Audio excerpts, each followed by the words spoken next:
Chronicle. It's the toughest transition they'll ever face. Adolescence is a difficult time. So we really work hard on making sure that each kid that walks through this door feels connected to us and feels connected to all the other kids. See how New Heights Adventures for Teens is making those awkward years the bomb. New Heights! Exhibits and historical displays like this right here. This is the second highest wind speed ever recorded, and look at that, it's pretty. Yours is the third highest? That's right, 154 miles an hour, and that was recorded back in 1996. I have 182 miles an hour recorded back in 1980. Yeah. 1980. And it's the perfect stop with the kids if you're in the Mount Washington Valley this summer. And speaking of kids, for most everyone, you know, adolescence is at best a tumultuous time in our lives. A kind word, a smile, or just an open ear can really make all the difference to a young person as they make that transition to adulthood. Enter New Heights Adventures for Teens in Portsmouth. It's an organization that offers middle and high schoolers programs that teach teens respect for themselves, others, and the environment. Take a look at how these teens are reaching new heights of their own.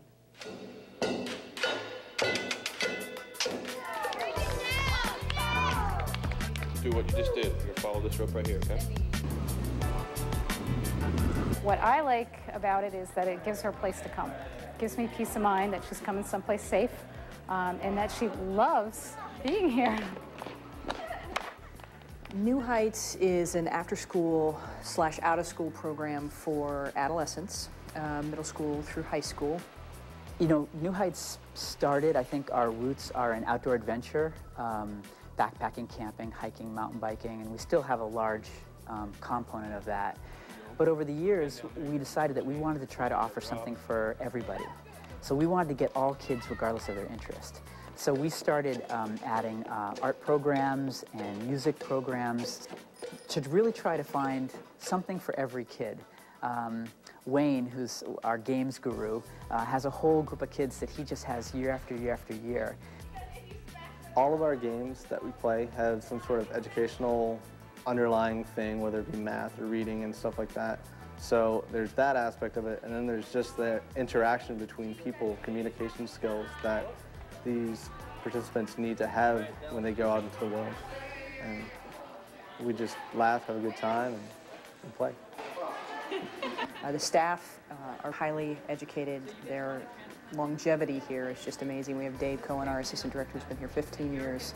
Sally Gregory, our adventure coordinator, has been here for 10.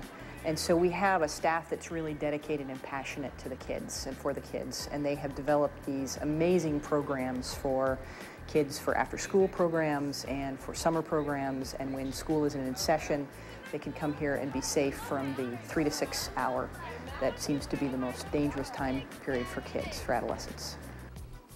My daughter's in 6th grade in middle school, so she's 11, turning 12, and that still seems a little young to be home after school.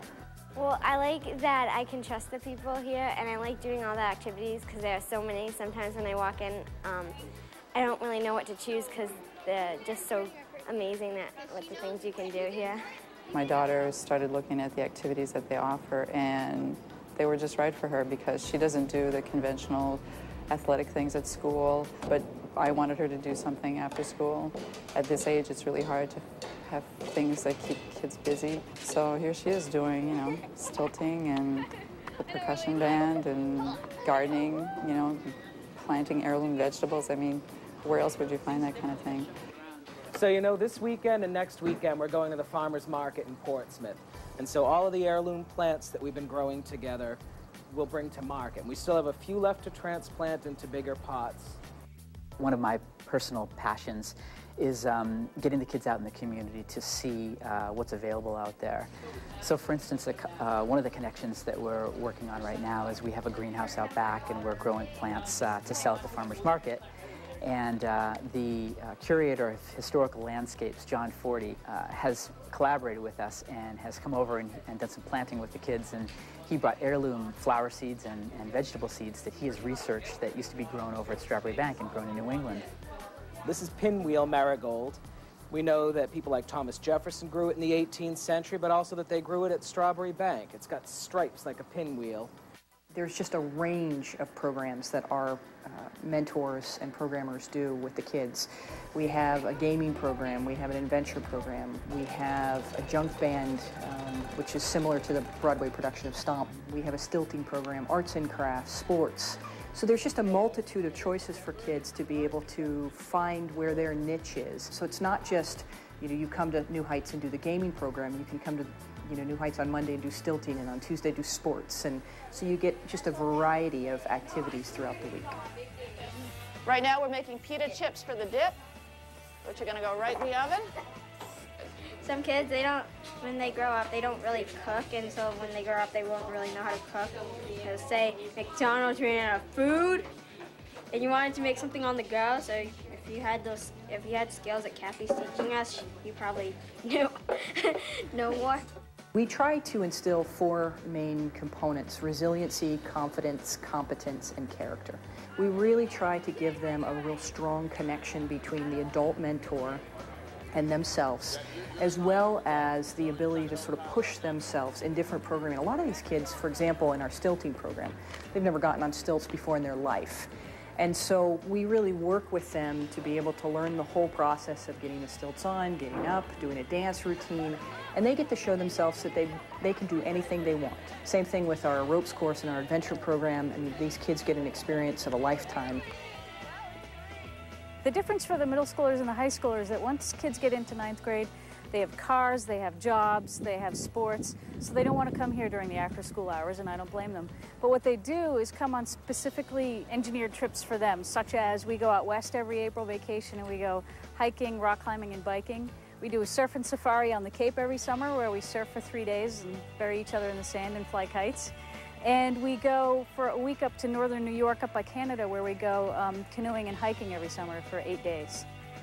What I notice is they seem to hire really good people. They're really nice, and they'll help you with whatever you need, and we have mentors that we can go to if we have a problem, so it's really nice. Warms me to think that we have 2 full-time staff members now who are graduates of our program, essentially, that were participants and have come up and become staff members. Being able to just, give back to what, guys like Dave and staff like Sally gave back to me when I was growing up, so it's just nice to be able to do that for the kids, too, and be there for them, be a mentor and stuff. So. There's a culture to New Heights that is all about respect. Respect for yourself, respect for others, respect for the environment. Our staff walk the talk all the time. We teach the kids about the environment and being good to the environment and being good to themselves and others. Adolescence is a difficult time. So we really work hard on making sure that each kid that walks through this door is connected to, feels connected to us, and feels connected to all the other kids. Stand up, stand up. Nice! You're there! You made it! Walk in top, New